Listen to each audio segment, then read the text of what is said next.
بسم اللہ الرحمن الرحیم۔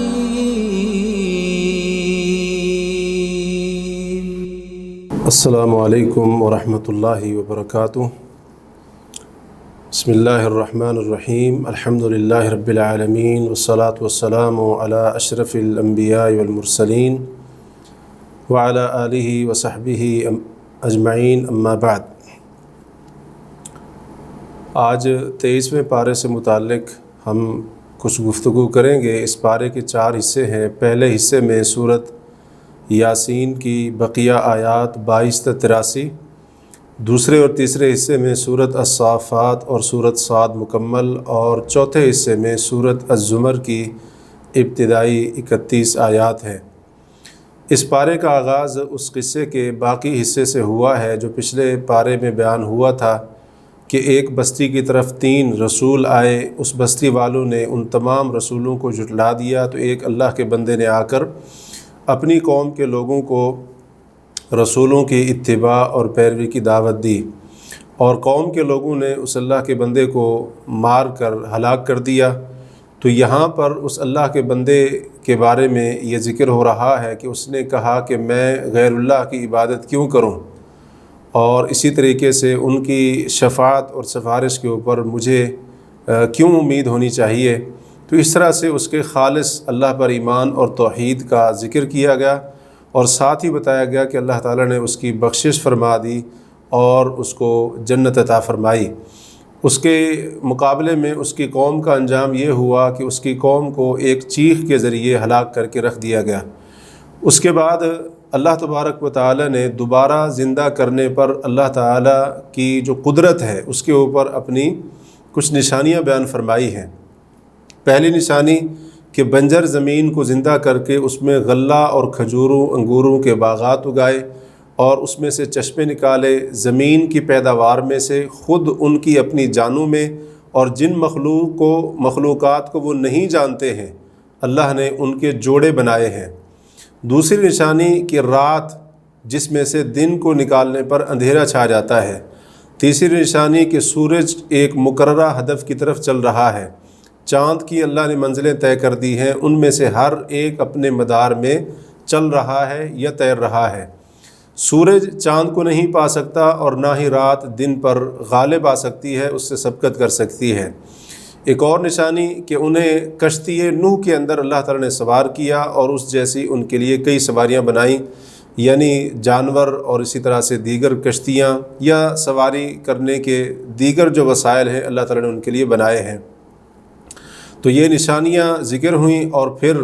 مشرکین کا، کفار کا ان نشانیوں سے اعراض، منہ موڑنا بیان ہوا کہ وہ ہر نشانی سے منہ موڑنے والے ہیں۔ آیت نمبر 48 تا 65 میں قیامت کا ذکر کرتے ہوئے اس کے اچانک آنے کا ذکر ہے،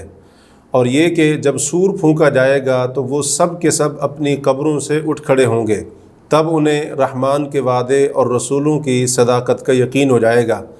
پھر جنتیوں اور ان کی بیویوں کی جنت کی نعمتوں سے فائدہ اٹھانے اور رب رحیم کی طرف سے ان پر سلام کیے جانے کا ذکر ہے، اور ساتھ ہی مجرموں کے لیے جہنم کے عذاب کی وعید کا ذکر بھی ہے کہ وہ عذاب جسے دنیا میں جھٹلاتے تھے، اور یہ کہ قیامت کے دن مجرموں کے منہ پر مہر لگا دی جائے گی، ان کے ہاتھ اور پاؤں ان کے خلاف گواہی دیں گے۔ یہاں پر مجرموں کی گمراہی کا سبب شیطان کی عبادت اور رحمان کی خالص بندگی اور عبادت نہ کرنا قرار دیا گیا ہے۔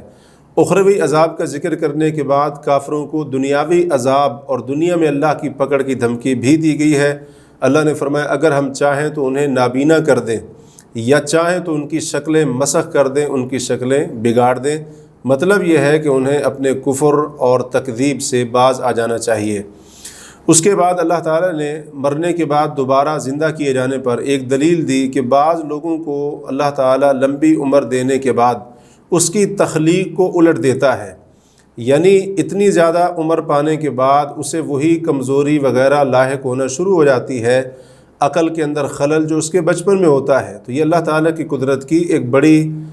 بہت بڑی دلیل ہے کہ وہ انسان کو مارنے کے بعد زندہ کرنے پر بھی قادر ہے، جیسے وہ انسان کو جوانی اور اسی طرح سے پھر یہ ساری کی ساری عمر دینے کے بعد بڑھاپے میں دوبارہ کمزور، اس کی عقل کے اندر خلل وغیرہ ان چیزوں کے اوپر قادر ہے، تو ویسے ہی وہ رب انسان کو مارنے کے بعد دوبارہ زندہ کرنے کی بھی قدرت رکھتا ہے۔ پھر یہ بات واضح کی گئی کہ قرآن شعر نہیں ہے، ہم نے نبی صلی اللہ علیہ وسلم کو اشعار نہیں سکھائے ہیں، بلکہ یہ تو نصیحت ہے، واضح قرآن ہے، تاکہ اس قرآن کے ذریعے ان کو ڈرایا جائے جن کے دل زندہ ہیں، اور کافروں کے اوپر تاکہ بات ثابت ہو جائے، یعنی ان کے اوپر حجت قائم ہو جائے۔ اس کے بعد اللہ تبارک و تعالی نے چوپایوں کی تخلیق اور انسانوں کو ان کا مالک بنانا اور ان چوپایوں کو انسان کا تابع کرنے اور ان میں لوگوں کے لیے سواری اور کھانے پینے وغیرہ کے علاوہ کئی فائدوں کا ذکر کرتے ہوئے کافروں اور مشرکوں کی ناشکری کا ذکر کیا کہ انہوں نے مدد حاصل کرنے کے لیے اللہ کے علاوہ کئی معبود بنا رکھے ہیں، اور جن کو معبود بنا رکھا ہے ان کی اپنی حالت یہ ہے کہ وہ خود اتنے کمزور ہیں کہ انہیں بندوں کی حفاظت اور مدد کی ضرورت پڑتی ہے، یعنی جو اپنی حفاظت خود نہیں کر سکتے ہیں وہ ان کی کیا مدد کریں گے۔ اس کے بعد آخرت کو جھٹلانے والے اور مرنے کے بعد دوبارہ زندہ ہو جانے والے، ان کا ایک اعتراض ذکر کیا گیا کہ بوسیدہ ہڈیوں کو کون زندہ کرے گا؟ اللہ نے اس کا جواب یہ دیا کہ جس نے ان ہڈیوں کو پہلی بار پیدا کیا وہ انہیں دوبارہ زندہ کرے گا، وہ بڑا پیدا کرنے والا اور خوب جاننے والا ہے۔ اور اس کے اوپر اللہ تعالیٰ نے ایک دلیل یہ پیش کی کہ اللہ تعالیٰ سبز درخت سے آگ پیدا کرتا ہے۔ دوسری دلیل فرمایا کہ آسمانوں اور زمین کا خالق کیا ان جیسوں کو دوبارہ پیدا کرنے پر قادر نہیں ہے؟ یقیناً وہ خوب قدرت رکھتا ہے۔ پھر اللہ تعالیٰ کی شان کے بیان پر اس صورت کا اختتام ہوا ہے کہ اللہ رب العالمین جس چیز کا ارادہ فرماتا ہے تو اسے کن کہتا ہے اور وہ ہو جاتی ہے، اور ہر چیز کی بادشاہت اللہ ہی کے ہاتھ میں ہے۔ اس کے بعد اس پارے کا دوسرا حصہ شروع ہو رہا ہے، اور وہ ہے سورۃ الصافات۔ سورۃ الصافات کا بنیادی موضوع کفریہ اور شرکیہ عقائد جیسے آخرت کا انکار اور اللہ کی طرف اولاد کی نسبت کی تردید کرنا ہے، اور جو مرنے کے بعد دوبارہ اٹھائے جانے کے منکر تھے ان کا انجام بیان کرنا، اور جھٹلانے والی بعض قوموں کے قصے بھی اس سورت کے اندر بیان کیے گئے ہیں۔ سورت کے آغاز میں فرشتوں کی قسمیں اٹھا کر اللہ تعالیٰ نے اپنی توحید الوہیت کو بیان فرمایا ہے۔ فرمایا ان الہکم لواحد، بے شک تمہارا معبود ایک ہی معبود ہے۔ پھر ستاروں کا ذکر کیا کہ ستاروں کے ذریعے اللہ نے آسمان کو خوبصورتی عطا فرمائی، اور یہ شیطانوں کو مار بھگانے کا ذریعہ بھی ہے، یعنی شیطان جب آسمان کی طرف چڑھتے ہیں کان لگا کر فرشتوں کی باتیں سننے کے لیے، تو شیطان کو بھگانے کے لیے شہاب ثاقب مارا جاتا ہے تاکہ وہاں سے وہ دور ہو جائے اور ان باتوں کو نہ سن سکے۔ اس کے بعد ان ہٹ دھرم لوگوں کا ذکر ہے کہ جو مرنے کے بعد دوبارہ اٹھائے جانے کا انکار کرتے تھے، کہ ان کی ہٹ دھرمی کی انتہا یہ کہ وہ نصیحت قبول نہیں کرتے اور معجزات کا مذاق اڑایا کرتے تھے۔ جب قیامت کے دن انہیں اٹھایا جائے گا تو وہ خود اپنے لیے بربادی کی بد دعائیں کریں گے، کیونکہ وہاں پر وہ سب کچھ دیکھ کر یقین کر لیں گے اور ہر بات کو وہ سچ مان لیں گے۔ پھر ان کے بارے میں ان کے معبودوں سمیت جہنم میں پھینکے جانے کا حکم ہوگا، اور ساتھ ہی جہنمیوں کا ایک دوسرے کے اوپر الزام تراشی کرنے کا ذکر بھی ہوا ہے۔ اس کے بعد کافروں کے تکبر کا بیان ہوا ہے کہ جب انہیں لا الہ الا اللہ کی دعوت دی جاتی تو وہ منہ موڑ لیتے اور کہتے کیا ہم ایک شاعر اور پاگل کے لیے اپنے معبودوں کو چھوڑ دیں۔ اس کا مطلب یہ ہے کہ ان کو لا الہ الا اللہ کا معنی اچھی طرح سے معلوم تھا، وہ جانتے تھے کہ لا الہ الا اللہ کے اقرار کرنے سے سب معبودوں کی عبادت کا انکار لازم آئے گا، تبھی تو وہ لا الہ الا اللہ کو ماننے کے لیے تیار نہیں تھے۔ تو اگر صرف لا الہ الا اللہ پڑھنا تھا، عبادت اپنے بتوں کی غیر اللہ کی کرنی تھی، تو ان کو کوئی مسئلہ نہیں ہونا چاہیے تھا۔ اللہ تبارک و تعالی نے نبی صلی اللہ علیہ وسلم کی نبوت کی حقانیت اور ان کا توحید کی دعوت دینے میں پچھلے تمام رسولوں کی تصدیق کرنے کا ذکر کرتے ہوئے مشرکین کو دردناک عذاب کی دھمکی دی ہے۔ اس کے بعد اللہ تبارک و تعالی نے مخلص بندوں یعنی موحدین پر کی جانے والی نعمتوں کا ذکر ہوا۔ اس مقام پر جنتیوں کی آپس میں بات چیت کا بھی ذکر ہوا ہے کہ ایک جنتی اپنے ساتھیوں کو بتائے گا کہ دنیا میں اس کا ایک قریبی دوست تھا جو اسے کہتا تھا کیا تم اس بات کو سچ مانتے ہو کہ مرنے کے بعد جب ہم مٹی اور ہڈیاں ہو جائیں گے تو ہمیں دوبارہ زندہ کر کے جزا دی جائے گی۔ یعنی وہ مرنے کے بعد دوبارہ زندہ کیے جانے کے بارے میں شکوک و شبہات پیدا کرتا تھا۔ پھر وہ جنتی اپنے ساتھیوں سے کہے گا کہ اس کی خبر لیتے ہیں، تو جب خبر لینے کے لیے وہ جہنم کے اندر دیکھے گا، جھانکے گا، تو دیکھے گا کہ اس کا وہ دوست جہنم کے درمیان میں ہوگا، تو یہ جنتی کہے گا کہ تو مجھے برباد کرنے والا تھا، یعنی اگر میں تیری بات مان لیتا، آخرت کا انکار کر بیٹھتا، تو جیسے تو برباد ہوا ویسے تو مجھے بھی برباد کرنے والا تھا، اگر مجھ پر اللہ کا احسان نہ ہوتا تو میں بھی جہنم میں ہی حاضر ہوتا۔ پھر جنتیوں پر موت اور عذاب نہ آنے کا ذکر کرتے ہوئے ان کی کامیابی کو عظیم کامیابی قرار دیا گیا ہے، اور اللہ تعالیٰ نے اس جنت کو حاصل کرنے کے لیے، ان نعمتوں کو پانے کے لیے عمل کرنے کی ترغیب بھی دلائی ہے۔ فرمایا لِمِثْلِ هَذَا فَلْيَعْمَلِ الْعَامِلُونَ، اس جیسی کو پانے کے لیے، اس جیسی چیز کو پانے کے لیے عمل کرنے والوں کو عمل کرنے چاہیے۔ تو اس سے پتہ چلا کہ عمل کے بغیر جنت نہیں ملنی، اور دوسری بات یہ ہے کہ ہمارے لیے اس میں بڑا ایک اہم سبق ہے کہ ہم ایسے لوگوں کی دوستی سے اجتناب کریں جو آخرت یا دین کے بارے میں شکوک و شبہات پیدا کرتے ہوں اور ہمارے ذہن کے اندر اس قسم کی غلط باتیں ڈالتے ہوں۔ نبی علیہ الصلوۃ والسلام کا فرمان بھی ہے، المرء علی دین خلیلہ، بندہ اپنے دوست کے دین پر ہوتا ہے، فَلْيَنْظُرْ أَحَدُكُمْ مَن يُخَالِلُ، تم میں سے ہر ایک کو غور کرنا چاہیے کہ وہ کس کے ساتھ دوستی لگا رہا ہے۔ جنتیوں کا ذکر کرنے کے ساتھ اللہ نے جہنمیوں کے عذاب کا بھی ذکر کیا ہے کہ انہیں کھانے کے لیے زقوم اور پینے کے لیے کھولتا ہوا پانی دیا جائے گا۔ ان کا ایک جرم یہاں پر یہ ذکر ہوا ہے کہ انہوں نے اپنے باپ دادا کو گمراہ پایا تھا اور انہی کے نقش قدم پر وہ چلتے رہے، یعنی اس گمراہی سے اپنے آپ کو نکالا نہیں بلکہ باپ دادا کی اندھی تقلید کرتے رہے اور کفریہ اور شرکیہ عقائد کو انہوں نے تھامے رکھا، ان کو نہیں چھوڑا۔ اس کے بعد اللہ رب العالمین نے سورت کے اندر جو 6 قصے بیان فرمائے ہیں، ان میں سے سب سے پہلا قصہ حضرت نوح علیہ السلام کا ہے کہ انہوں نے جب ہم سے دعا کی تو ہم نے ان کی دعا قبول کی اور انہیں اور ان پر ایمان لانے والوں کو نجات اور کافروں کو غرق کر دیا۔ دوسرا قصہ حضرت ابراہیم علیہ السلام کا ہے کہ جو اپنے رب کے پاس قلب سلیم لے کر آئے، یہاں ان کا اپنی قوم کے بتوں کو توڑنا اور قوم کو انہیں آگ میں ڈالنے کا قصہ بیان ہوا ہے۔ پھر حضرت ابراہیم علیہ السلام کو جو خواب دکھایا گیا تھا کہ وہ اپنے بیٹے کو ذبح کر رہے ہیں، بیٹے کو بتایا تو بیٹا اس خواب کی عملی تعبیر پیش کرنے کے لیے تیار ہو گیا، یعنی باپ بیٹا دونوں اس خواب کی عملی تعبیر پیش کرنے کے لیے تیار ہو گئے۔ حضرت ابراہیم علیہ السلام نے حضرت اسماعیل علیہ السلام کو ذبح کرنا چاہا، اللہ نے میڈا بھیج کر اس کی قربانی ان کے ہاتھ کرا دی، اور آج تک وہ حضرت ابراہیم علیہ السلام کی سنت جاری ہے کہ قربانی ہوتی چلی جا رہی ہے۔ تو یہ قصہ بھی یہاں پر ذکر ہوا ہے۔ تو اس قصے کے اندر خاص طور پر نوجوانوں کے لیے ایک بڑا ہی اہم درس اور سبق موجود ہے کہ جب بات اللہ کے حکم کی آ جائے تو پھر اپنی خواہشات، اپنی منمانیاں، اپنی مرضیاں اور اسی طرح سے جوانی کی جو تمنائیں آرزوئیں ہوتی ہیں، ان کو اگر انسان نوجوان کامیاب کر دے تو یہی چیز اس کے لیے باعث شرف بھی ہے، باعث عزت بھی ہے۔ یہی وجہ ہے کہ آج تک قربانی کا سلسلہ موجود ہے اور اسی طرح سے قیامت تک چلتا رہے گا، اور ہم جب بھی حضرت ابراہیم، حضرت اسماعیل کا نام آتا ہے تو ہم ان کا ذکر خیر ہی کرتے ہیں، ان کے لیے دعائیں کرتے ہیں۔ حضرت ابراہیم علیہ السلام اور ان کی آل پر ہم نماز کے اندر درود و سلام بھی بھیجتے ہیں، تو یہ برکت ہے اس چیز کی، تو اس چیز کو ہمیں اپنے سامنے رکھنا چاہیے۔ تو بہرحال اس قصے کے اندر اور بھی بہت سارے فائدے موجود ہیں۔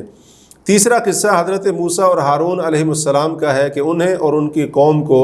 اللہ تعالیٰ نے بہت بڑی تکلیف سے نجات دی اور اللہ کی مدد سے وہ غالب آ گئے۔ چوتھا قصہ حضرت الیاس علیہ السلام کا ہے، جنہوں نے اپنی قوم کو بعل نامی بت کی عبادت سے روکا اور انہیں صرف اللہ تعالیٰ احسن الخالقین کی عبادت کرنے کا حکم دیا، تو قوم نے ان کو جھٹلا دیا۔ پانچواں قصہ حضرت لوط علیہ السلام کا ہے کہ ان کو اور ان پر ایمان لانے والوں کو نجات ملی اور دوسرے لوگ جن میں ان کی بیوی بھی شامل تھی ان کو ہلاک کر دیا گیا۔ مشرکین کو یہاں پر تنبیہ کی گئی کہ تم دن اور رات کو ان کی بستی کے پاس سے گزرتے ہو، یعنی تمہیں اس سے عبرت پکڑنی چاہیے، اس بستی کو تم نے اپنی آنکھوں سے دیکھا ہوا ہے۔ اور چھٹا قصہ یہاں پر حضرت یونس علیہ السلام کا بیان ہوا ہے کہ جب وہ کشتی پر سوار ہوئے تو سمندر میں ڈالنے کے لیے قرآن اندازی میں ان کا نام نکلا، جس پر انہیں سمندر میں ڈالا گیا تو ایک بڑی مچھلی نے ان کو نگل لیا، پھر اللہ تعالیٰ نے ان کو نجات دی، جیسا کہ سورۃ الانبیاء میں بھی اس کا ذکر ہو چکا ہے۔ یہاں پر اللہ تعالیٰ نے ایک بات ارشاد فرمائی ہے، اس کے اوپر ہمیں غور کرنا چاہیے۔ فرمایا فلولا انہ کان من المسبحین، اگر حضرت یونس علیہ السلام تسبیح کرنے والوں میں سے نہ ہوتے، یعنی پہلے زمانے ماضی میں تسبیح کرنے والوں میں سے نہ ہوتے، للبث فی بطنہ الی یوم یبعثون، تو مچھلی کے پیٹ میں قیامت تک، یعنی جب تک لوگوں کو دوبارہ زندہ کیا جائے گا اس وقت تک رہتے۔ تو اللہ رب العالمین نے دراصل یہاں پر ہمیں یہ بات سکھائی ہے کہ خوشحالی کے اوقات میں جب انسان بندہ امن و امان کے اندر ہو اور اس کے اوپر کوئی تنگی پریشانی نہیں ہے، اس وقت اللہ کی تسبیح بیان کرے، اللہ کی عبادت کرے، تو خوشحالی کے اندر اس کی گئی عبادت اس کی مصیبت اور تکلیف کے اندر ضرور کام آتی ہے۔ نبی علیہ الصلوۃ والسلام کی حدیث بھی ہے، آپ نے فرمایا کہ تم میں سے جو بندہ یہ چاہتا ہے کہ اللہ سختی اور تنگی مصیبت کے وقت اس کی دعا کو قبول کرے، تو فرمایا جب وہ خوشحالی کی حالت میں ہو اس وقت اللہ تعالیٰ سے بہت زیادہ دعائیں کیا کرے۔ تو اس پہلو پر ہمیں توجہ دینی چاہیے۔ اس کے بعد مشرکین کا فرشتوں کو اللہ کی بیٹیاں کہنے کا جو باطل عقیدہ تھا، اس کو اللہ تعالیٰ پر بہتان اور جھوٹ قرار دیتے ہوئے انہیں ان کے معبودوں سمیت جہنم میں ڈالے جانے کا ذکر ہے۔ البتہ اللہ کے مخلص موحد بندے اس عذاب سے محفوظ رہیں گے۔ پھر فرشتوں کا بیان ہے کہ فرشتوں میں سے ہر ایک کا آسمان میں ایک معلوم مقام ہے، مقام یعنی مرتبہ یا ذمہ داری، اور وہ اللہ کی تسبیح بیان کرتے ہیں۔ تو اصل میں کہنے کا مطلب یہ ہے کہ یہ تو خود اللہ کی طرف سے مامور ہیں، اللہ کے عبادت گزار ہیں، اس کی بندگی کرنے والے ہیں، اللہ کے حکم کو پورا کرنے والے ہیں، اور تم ان کو اللہ کی بیٹیاں کہتے ہو، جبکہ ان کا اپنا حال کیا ہے کہ یہ اللہ تعالیٰ کی تسبیح بیان کرتے ہیں، یعنی اللہ تعالیٰ کی ہر نالائق اور نامناسب چیز سے پاکیزگی بیان کرتے ہیں۔ تو یہ اولاد کا ہونا، بیٹی کا ہونا، یہ تو اللہ تعالیٰ کے لیے مناسب نہیں ہے، اور تم انہی فرشتوں کو اللہ کی بیٹیاں قرار دیتے ہو، یہ تمہارا بہت بڑا ظلم اور جھوٹ ہے۔ اس کے بعد عذاب کے مطالبے پر انہیں تنبیہ کی گئی کہ جب عذاب آ جائے گا تو تمہارا حال بہت برا ہوگا۔ پھر ان عظیم آیات کے اوپر اس صورت کا اختتام ہوا، سبحان ربک رب العزت عما یصفون، کہ تیرا رب جو عزت کا رب ہے وہ پاک ہے ان تمام باتوں سے جن کو وہ بیان کرتے ہیں، وسلام علی المرسلین، تمام رسولوں پر سلام ہو، والحمد للہ رب العالمین، اور تمام تعریفیں اللہ رب العالمین کے لیے ہیں۔ اس کے بعد اس پارے کا تیسرا حصہ شروع ہو رہا ہے، اور وہ ہے سورۃ صاد۔ اس سورت کا بنیادی موضوع کفار کا باطل پر جھگڑنا اور اس کے برے انجام کا بیان ہے، یعنی وہ اپنے باطل پر، شرکیہ کفری عقائد پر کیسے جھگڑتے تھے اور پھر ان کا انجام کیا ہونے والا ہے۔ نصیحت والے قرآن کی قسم اٹھا کر کفار کے جھگڑے اور تکبر کے ذکر سے یہ سورت شروع ہوئی ہے، اور یہ کہ انہوں نے ایک بشر کے ڈرانے والا ہونے پر تعجب کیا اور اسے واضح جادوگر قرار دیا، اور ساتھ ہی نبی صلی اللہ علیہ وسلم کی جو دعوت توحید تھی، لا الہ الا اللہ کی دعوت، اس کو عجیب چیز شمار کیا اور کہا کہ یہ من گھڑت ہے۔ کہنے لگے اجعل الآلہۃ الہ واحدہ، کیا اس نے تمام معبودوں کو ایک ہی معبود بنا دیا ہے؟ تو اس سے بھی پتہ چلتا ہے، جیسے پہلے پچھلی صورت میں گزرا ہے، کہ لا الہ الا اللہ کا معنی ان کو اچھی طرح سے معلوم تھا کہ جب لا الہ الا اللہ کہا تو اس کا مطلب یہ ہے کہ جن کی ہم عبادت کرتے ہیں جس صورت میں بھی، اس کی عبادت کو چھوڑنا پڑے گا۔ تبھی تو انہوں نے کہا کہ تمام معبودوں کو اس نے ایک معبود بنا دیا ہے، یہ بڑی عجیب چیز ہے۔ اس پر انہیں گزشتہ جھٹلانے والی قوموں، قوم نوح، قوم عاد، میخوں والے فرعون، ثمود، اور اسی طریقے سے قوم لوط اور ایکا والے یعنی قوم شعیب کا حوالہ دے کر عذاب کی دھمکی دی گئی ہے۔ اس کے بعد نبی کریم علیہ الصلوۃ والسلام کو تسلی دے جانے کے لیے اللہ تعالیٰ نے قوت اور صبر والے پیغمبر حضرت داؤد علیہ السلام کا قصہ بیان فرمایا، اور آپ صلی اللہ علیہ وسلم کو صبر کرنے کا حکم دیا۔ ان کے لیے پہاڑوں اور پرندوں کا تسبیح کی خاطر مسخر کر دیا جانا، انہیں بادشاہت، حکمت، کلام اور فیصلے کی قوت عطا کیے جانے کا ذکر ہوا ہے۔ اس کے بعد دو بندوں کا ان کے پاس ان کی خاص جو عبادت گاہ تھی اس میں اچانک ایک مقدمہ لے کر آنا، حضرت داؤد کا گھبرا جانا، پھر ان کے درمیان فیصلہ کرنا، یہ پورا واقعہ ذکر ہوا ہے۔ لیکن حضرت داؤد علیہ السلام کو یہاں پر یہ لگا کہ شاید اس معاملے کے ذریعے میری آزمائش ہوئے، اللہ نے مجھے آزمایا ہے، اس لیے انہوں نے فوراً اللہ کی طرف رجوع کیا اور استغفار کیا، اپنی غلطی پر اللہ سے معافی مانگی، سجدے میں گر گئے اور اللہ نے فرمایا کہ ہم نے ان کو بخش دیا، معاف کر دیا۔ پھر حضرت داؤد علیہ السلام کو لوگوں کے درمیان حق کے ساتھ فیصلہ کرنے کا حکم ہوا اور خواہشات کی پیروی سے منع کیا گیا ہے، کیونکہ جو لوگ خواہشات کی پیروی کرتے ہیں تو یہ خواہشات کی پیروی انسان کو اللہ کی راہ سے بھٹکا دیتی ہے، اور بھٹکے ہوئے لوگوں کے لیے حساب کے دن کو بھلا دینے کی وجہ سے سخت عذاب کا اعلان ہوا ہے۔ اس کے بعد حضرت سلیمان علیہ السلام کا ذکر ہوا اور اس میں ایک واقعے کی طرف اشارہ ہوا ہے جس کی تفصیل حدیث کے اندر موجود ہے کہ ایک مرتبہ جب حضرت سلیمان علیہ السلام نے اپنی تمام بیویوں کے پاس جانے کا عزم کیا اور یہ کہ ان سے جو اولاد پیدا ہوگی ان کو اللہ کے راستے میں وہ وقف کریں گے، لیکن انشاءاللہ کہنا بھول گئے، تو کسی بیوی سے اولاد نہیں ہوئی، صرف ایک بیوی سے ناقص الخلقت یعنی پورا بچہ پیدا نہیں ہوا بلکہ آدھا ادھورا بچہ پیدا ہوا، تو اللہ نے اس کا ذکر کیا کہ ہم نے ان کی کرسی پر ایک بچے کا ٹکڑا ڈال دیا، تو حضرت سلیمان علیہ السلام نے ہماری طرف پھر رجوع کیا، تو یہ اس کا ذکر یہاں پر موجود ہے، اور ساتھ ہی ان کے لیے ہوا اور جنوں کو مسخر کیا جانا اس کا ذکر بھی ہوا ہے، جیسا کہ اس کی تفصیل پہلے گزر چکی ہے۔ اس کے بعد حضرت ایوب علیہ السلام، ان کی بیماری پر ان کا صبر، یہ ساری باتیں ذکر ہوئی، اور یہ کہ اللہ تعالیٰ نے ان کے لیے ٹھنڈے پانی کا ایک چشمہ جاری کر دیا اور اس میں سے پینے اور غسل کرنے کا حکم دیا کہ جس سے انہیں شفا حاصل ہو گئی۔ ان تینوں پیغمبروں کا ایک وصف یہاں پر بیان ہوا ہے، خوبی بیان ہوئی ہے کہ اواب تینوں نبیوں کو کہا گیا ہے۔ اواب کا معنی ہوتا ہے اللہ کی اطاعت کی طرف بہت زیادہ رجوع کرنے والا، اور ان تین پیغمبروں کے ساتھ حضرت ابراہیم، حضرت یعقوب، اسحاق، اسماعیل، الیسع اور ذوالکفل علیہم السلام کا ذکر کیا گیا، اور ان کو عبادت کے لیے بڑا ہی طاقتور، عبادت کے لیے بڑے وہ چست اور طاقت والے ہوتے تھے، صاحب بصیرت تھے، اور ان کے دلوں کے اندر آخرت کی محبت ہم نے ڈال دی تھی، تو وہ اسی کی فکر ہی کرتے تھے، لوگوں کو اسی کی طرف بلاتے تھے۔ یہ ان کے اوصاف بھی اللہ نے یہاں پر بیان فرمائے ہیں۔ آیت نمبر 49 سے 64 تک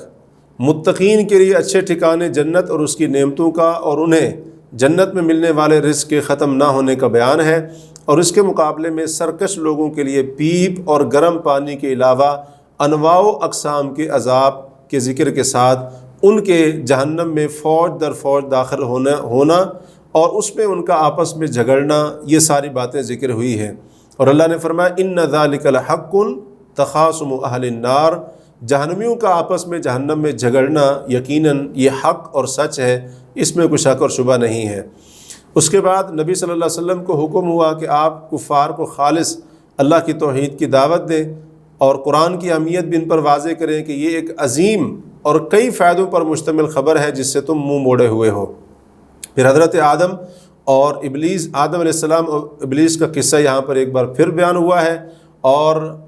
قرآن کو تمام جہانوں کے لیے نصیحت قرار دیا گیا، اور ساتھ ہی مشرکین کو دھمکی دی کہ کچھ عرصے کے بعد ہی تم اس کی صداقت کو ضرور جان لو گے۔ یہاں پر نبی صلی اللہ علیہ وسلم کو دو باتیں کہنے کا حکم ہوا ہے۔ پہلی بات، قل ما اسألکم علیہ من اجر، اے نبی صلی اللہ علیہ وسلم آپ کہہ دیں کہ میں اس پر تم سے اجرت کا سوال نہیں کرتا ہوں، یعنی میں تمہیں دعوت دیتا ہوں، تمہیں توحید کی طرف بلاتا ہوں، شرک سے روکتا ہوں، یا دیگر جتنے کاموں کی میں تمہیں دعوت دیتا ہوں تو اس پر میں تم سے اجرت نہیں مانگتا ہوں۔ اور دوسری بات، وما انا من المتکلفین، آپ یہ بھی ان کو کہہ دیں کہ میں تکلف کرنے والوں میں سے نہیں ہوں۔ تو اس سے ہمیں یہ سیکھنا چاہیے کہ ہم تکلفات سے اجتناب کریں، تمام معاملات کے اندر ہم تکلفات سے اجتناب کریں۔ حقیقت بات یہ ہے کہ آج ہماری زندگی جو مشکل سے مشکل تر ہوتی جا رہی ہے، اور ہم جو اتنے زیادہ پریشان رہتے ہیں، ہماری پریشانی کا جو باعث ہے، بہت بڑی جو چیز ہے، سبب ہے، وہ ہمارے تکلفات ہیں۔ اللہ تعالیٰ نے نبی صلی اللہ علیہ وسلم کو کہا ہے کہ میں تکلف کرنے والوں میں سے نہیں ہوں، اور مسلمان کو تکلف کرنے کی اجازت نہیں ہے۔ اس کے بعد اس پارے کا چوتھا حصہ شروع ہو رہا ہے، اور وہ ہے سورۃ الزمر کی ابتدائی آیات۔ اس سورت کا بنیادی موضوع توحید اور عبادت میں اخلاص پیدا کرنا، اس کا بیان ہے، اور شرک کو چھوڑنے کی دعوت دی گئی ہے، اور پھر جو موحد ہیں یا مشرک ہیں ان میں سے ہر ایک کا آخرت میں کیا انجام ہونے والا ہے اس کو بھی بیان کیا گیا ہے۔ قرآن مجید کی حقانیت کے بیان اور خالص اللہ تعالیٰ کی عبادت اور بندگی کے حکم سے اس سورت کا آغاز ہوا ہے، اور ساتھ ہی مشرکین کے شرک کا بیان ہے۔ وہ کہتے تھے ما نعبدہم الا لیقربونا الی اللہ زلفیٰ، ہم اپنے ان معبودوں کی عبادت اس لیے کرتے ہیں تاکہ ہمیں یہ مقام اور مرتبے رتبے درجے میں اللہ کے قریب کر دیں۔ اس کا مطلب بالکل واضح ہے کہ وہ اپنے ان معبودوں کی عبادت انہیں اللہ یا خالق ماننے کی وجہ سے نہیں کرتے تھے، بلکہ ان کا مقصد وہی ہوتا تھا جو قرآن نے بیان کیا ہے۔ وہ کہتے تھے کہ ہم بڑے گناہ گار اور کمزور سے بندے ہیں، یہ اللہ کے بڑے پیارے اور قریبی لوگ ہیں، تو ہم ان کے لیے یہ عبادت کے کام، جانور ذبح کرنا، دعائیں کرنا وغیرہ وغیرہ یہ کرتے ہیں تاکہ ہمیں یہ اللہ کے قریب کر دیں۔ اب اس بات کے اوپر غور کریں، اور دوسری طرف مسلمانوں میں سے جو لوگ اللہ کے نیک بندوں کی قبروں پر عبادت کے کام کرنے والے ہیں، ان کے نظریے پر بھی غور کریں تو کوئی فرق نظر نہیں آئے گا۔ تو یقیناً یہ چیز شرک ہے۔ تو مشرکین کا نظریہ بھی یہی تھا، اور آج مسلمانوں میں سے جو شرک کے اندر مبتلا ہے ان کا نظریہ بھی یہی ہے کہ ہم ان بزرگوں کو اللہ نہیں کہتے ہیں، نہ ہم ان کو خالق مالک کہتے ہیں، نہ ہی ہم ان کی یہ عبادت کر رہے ہیں، ہم تو یہ چڑھاوا ہے، نظر و نیاز ہے، جانور کو ذبح کرنا ہے وغیرہ وغیرہ، یہ سارا کچھ اس لیے کر رہے ہیں، اللہ کے بڑے پیارے ہیں، اللہ کے ہاں ان کا بہت بڑا درجہ ہے، بڑا بلند اللہ نے ان کو مقام دیا ہے، تو ہم یہ سب کچھ ان کے لیے اس لیے کر رہے ہیں تاکہ یہ ہماری دعائیں اللہ تک پہنچائیں، ہماری عرضیاں اللہ تک پہنچائیں، اور اسی طرح سے ہمیں یہ اللہ کے قریب کر دیں، اور دوسری بات کے مطابق ہماری اللہ کے ہاں سفارش کریں۔ سورۃ یونس کے اندر یہ بات گزری تھی کہ سفارشی ان کو سمجھ کر وہ ان کی عبادت کیا کرتے تھے۔ تو پتہ یہ چلا کہ اگر کسی مخلوق کے لیے، اللہ کے نیک بندے کے لیے، اگر ہم اس کو یہ سمجھ کر، یہ نظریہ رکھ کر اس کے لیے کوئی اللہ کی عبادت والا کام کریں گے کہ یہ ہماری سفارش کرے گا، یا ہم اس لیے اس کے لیے کوئی عبادت کا کام کریں گے کہ یہ بزرگ اللہ کا بڑا پیارا ہے، ہمیں اللہ کے قریب کر دے گا، تو یہ بھی اس بزرگ کی عبادت ہوگی، اور یہ بھی اس بزرگ کو اللہ کا شریک بنانا ہوگا، اور اس کو علماء شرک اکبر کہتے ہیں، جس کے اوپر بڑی بڑی وعیدیں قرآن اور سنت کے اندر موجود ہیں۔ اس کے ساتھ ہی اللہ تعالیٰ سے اولاد کی نفی کی گئی، اور اللہ تعالیٰ کو اس سے پاک قرار دیا گیا ہے، یعنی اللہ شرک سے، اولاد سے پاک ہے۔ آیت نمبر 5 سے لے کر 7 میں اللہ تعالیٰ نے اپنی قدرت کے دلائل، آسمانوں اور زمین کا حق کے ساتھ پیدا کرنا، رات کو دن پر، دن کو رات پر لپیٹ دینا، سورج اور چاند کی تسخیر، تمہیں ایک ہی جان آدم سے پیدا کیا اور اس سے اس کی بیوی پیدا کی، اس نے تمہارے لیے 8 قسم کے جانور، اونٹ، گائے، بکری اور بھیڑ، ان میں نر اور مادہ یہ پیدا کیے، اور وہ 3 اندھیروں میں، 3 اندھیروں سے مراد پیٹ کا، رحم کا، اور اس کے اوپر جو جھلی ہوتی ہے، یعنی جس کے اندر بچہ ہوتا ہے، اس کا اندھیرا، 3 اندھیروں کے اندر اللہ تعالیٰ نے مرحلہ وار تمہیں پیدا کیا ہے۔ تو یہ اپنی قدرت کے دلائل ذکر کر کے خالص توحید کی دعوت دیتے ہوئے فرمایا ذالکم اللہ ربکم لہ الملک لا الہ الا ہوا فانا تصرفون، یہ اللہ تمہارا رب ہے، بادشاہت اسی کی ہے، اس کے سوا کوئی عبادت کے لائق نہیں، فانا تصرفون، کہاں سے تم پھیرے جاتے ہو، یعنی پھر تم کیسے شرک کرتے ہو اور اللہ کو چھوڑ کر غیروں کی عبادت کرتے ہو۔ ساتھ ہی اللہ نے یہاں پر واضح کر دیا کہ اگر تم ناشکری کرو گے، یعنی شرک وغیرہ کے ذریعے ناشکری کرو گے، تو اللہ تم سے غنی ہے، اللہ کے خزانوں کے اندر کوئی کمی آنے والی نہیں، اور اللہ رب العالمین کا اس سے کوئی نقصان ہونے والا نہیں ہے۔ ہاں اگر تم اللہ کا شکر کرو گے، یعنی توحید کو اپناؤ گے یا دیگر شکر کے طریقے اپناؤ گے، تو اللہ تعالیٰ اپنے بندوں سے پسند کرتا ہے کہ بندے رب کا شکر ادا کریں۔ تو اس سے پتہ چلا کہ سب سے بڑی ناشکری اللہ تعالیٰ کی شرک کرنا ہے، اور اللہ تعالیٰ کا شکر ادا کرنے کی سب سے بہترین اور اہم صورت اللہ کی توحید کو اختیار کرنا ہے۔ اس کے بعد ناشکر اور شکر گزار انسان کا ذکر کرتے ہوئے اللہ رب العالمین نے ناشکر انسان کی یہ بری عادت ذکر کی ہے کہ تکلیف کے وقت اپنے رب کی طرف رجوع کرتا ہے، اللہ کو پکارتا ہے، جب وہ رب نعمت عطا کر دے تو اللہ تعالیٰ کو بھول کر اس کے شریک بنانا شروع کر دیتا ہے، غیروں کی عبادت شروع کر دیتا ہے۔ اور اس کے برعکس شکر گزار بندے کی کیفیت یہ ہوتی ہے کہ وہ آخرت سے ڈرتے ہوئے، اپنے رب کی ذات پر امید لگاتے ہوئے رات کے اوقات میں سجدے اور قیام کر کے اپنے رب کی عبادت کرتا ہے۔ اصل میں یہ دونوں باتیں یہاں پر ذکر کرنے کا مقصد یہ ہے، سوال پوچھنا ہے کیا یہ دونوں برابر ہو سکتے ہیں؟ اس کا جواب کیا ہے؟ ہرگز برابر نہیں ہو سکتے ہیں۔ ساتھ ہی اللہ نے فرمایا قُلْ هَلْ يَسْتَوِي الَّذِينَ يَعْلَمُونَ وَالَّذِينَ لَا يَعْلَمُونَ، کہ کہہ دو کیا جاننے والے اور نہ جاننے والے برابر ہو سکتے ہیں؟ علم والے علم نہ رکھنے والے برابر ہو سکتے ہیں؟ تو اس کا جواب بھی یہ ہے کہ دونوں برابر نہیں ہو سکتے ہیں، اور ساتھ ہی اللہ نے بتایا کہ یہ بات صرف عقل مندوں کو ہی سمجھ آ سکتی ہے۔ اس کے بعد نبی صلی اللہ علیہ وسلم کو یہ کہنے کا حکم دیا گیا کہ آپ میرے مومن بندوں سے کہیں کہ وہ اپنے رب سے ڈریں، نیکی کرنے والوں کے لیے اچھائی ہے، صبر کرنے والوں کو بے حساب اجر دیا جائے گا، اور ساتھ ہی نبی علیہ الصلوۃ والسلام کو خالص اللہ کی عبادت کرنے، مسلمانوں میں سے ہو جانے کا حکم دیا گیا ہے۔ پھر مشرکین کے معبودان باطلہ کا ذکر کرتے ہوئے یہ فرمایا کہ وہ آخرت میں خود کو اور اپنے اہل و عیال کو خسارے میں ڈالنے والے ہیں، اور یہ جہنمی ہیں، کہ ان کا اوڑھنا بچھونا آگ ہوگی۔ اور اس کے برعکس جو لوگ طاغوت غیر اللہ کی عبادت سے بچنے والے تھے، اللہ کی طرف رجوع کرنے والے تھے، اللہ تعالیٰ کے ان مخلص بندوں کو خوشخبریاں دی گئی ہیں، جن کی صفت یہ تھی کہ وہ بات کو غور سے سننے کے بعد بڑے ہی احسن بہترین انداز سے اس کی پیروی کرتے، اس پر عمل کرتے، اور متقی لوگوں کے لیے جنت میں ایک دوسرے کے اوپر بنے ہوئے محلات یا کمروں کے دیے جانے کا ذکر ہے۔ اس کے بعد اللہ رب العالمین نے ان لوگوں کی تعریف کی ہے جن کے سینوں کو اللہ نے اسلام کے لیے کھول دیا، اور ان لوگوں کے لیے بربادی کا ذکر ہے جن کے دل اس قدر سخت ہو گئے کہ اللہ کے ذکر اور اس کے دین سے وہ اعراض کرنے والے ہیں۔ ساتھ ہی اللہ نے اہل ایمان کا ذکر کیا کہ جن پر قرآن اس قدر اثر کرتا ہے کہ قرآن کے اندر موجود وعیدیں سن کر، یعنی عذاب کی جو دھمکیاں ہیں وہ سن کر ان کے رونگٹے کھڑے ہو جاتے ہیں، اس قدر اللہ کا خوف ان کے اوپر طاری ہو جاتا ہے۔ اور اسی طریقے سے جب قرآن کے اندر وعدے اور شوق دلانے والی باتیں، اللہ کی نعمتوں کا ذکر ہوتا ہے، آخرت کی نعمتوں کا ذکر ہوتا ہے، تو پھر ان کے چمڑے اور ان کے دل اللہ کے ذکر سے نرم پڑ جاتے ہیں۔ تو مطلب یہ ہے کہ قرآن کی یہ تاثیر ہوتی ہے اللہ کے مومن بندوں کے اوپر کہ جب وعید والی عذاب والی باتیں سنتے ہیں تو خوف کے اندر مبتلا ہو جاتے ہیں، وعدے والی جب آیات آتی ہیں تو ان کے دل نرم پڑ جاتے ہیں، اور اللہ تعالیٰ کی ذات کے اوپر امید ان کے دلوں میں پیدا ہو جاتی ہے۔ مطلب یہ ہے کہ ایمان والوں کی یہ کیفیت ہوتی ہے کہ وہ خوف اور امید کے درمیان میں رہتے ہیں، اور یہی ایک مومن کے دل کی کیفیت ہونی چاہیے۔ یہ اللہ تعالیٰ کی ہدایت ہے، جسے اللہ تعالیٰ ہدایت دے دے وہ ہدایت یافتہ ہے، اور جسے اللہ تعالیٰ گمراہ کر دے اسے کوئی ہدایت دینے والا نہیں ہے۔ اب یہاں پر ہمیں غور کرنے کی ضرورت ہے کہ قرآن کی وہ آیتیں جب پڑھی جاتی ہیں جن کے اندر اللہ کے وعدوں کا ذکر ہے، یا وہ آیتیں جن کے اندر وعیدوں کا ذکر ہے، جب یہ آیتیں ہم پر پڑھی جاتی ہیں تو اس وقت ہماری اور ہمارے دلوں کی کیا کیفیت ہونی چاہیے، ہمیں اس پر ضرور غور کرنا چاہیے۔ اس کے بعد پچھلی قوموں کی تکذیب، یعنی ان کا جھٹلانا اور ان پر آنے والے اچانک عذاب کے ذریعے انہیں دنیا میں رسوا کرنے کا ذکر ہے۔ ساتھ ہی کہا گیا ولا عذاب الآخرت اکبر، یہ تو دنیا کا عذاب تھا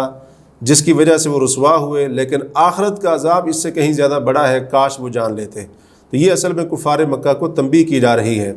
اس کے بعد اللہ نے شرک کے رد پر ایک مثال بیان کی ہے کہ ایک ایسا غلام ہے جس کے بہت سارے مالک ہوں، اور وہ مالک بھی آپس میں جھگڑنے والے ہوں، یعنی ایسے اس کے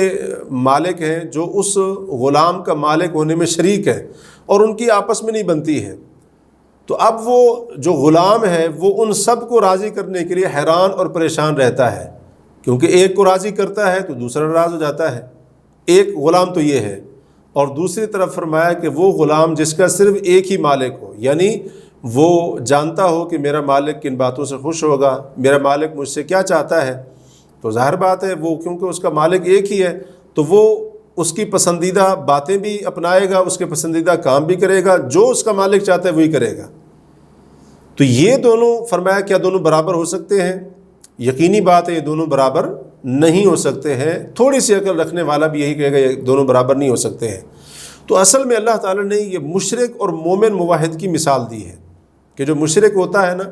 اس نے کیونکہ بہت سارے معبود بنا رکھے ہوتے ہیں تو اس لیے وہ اپنے ان تمام معبودوں کو راضی کرنے کے لیے حیران بھی رہتا ہے، شکوک و شبہات میں بھی پڑا رہتا ہے، اور عجیب قسم کی بے چینی اضطراب کے اندر وہ مبتلا ہوتا ہے۔ اور اس کے مقابلے میں مومن موحد جو صرف اللہ تعالیٰ کی عبادت کرتا ہے، اس کو اللہ تعالیٰ بڑا اطمینان اور سکون عطا فرماتا ہے، اس کو اس قسم کی حیرت، شک اور شبہ اس سے پاک اور صاف کر دیا جاتا ہے۔ اس کے بعد ان آیات کے اوپر اس پارے کا اختتام ہوا ہے۔ فرمایا انک میت و انہم میتون، اے نبی صلی اللہ علیہ وسلم آپ بھی وفات پانے والے ہیں اور یہ بھی مرنے والے ہیں۔ ثم انکم یوم القیامت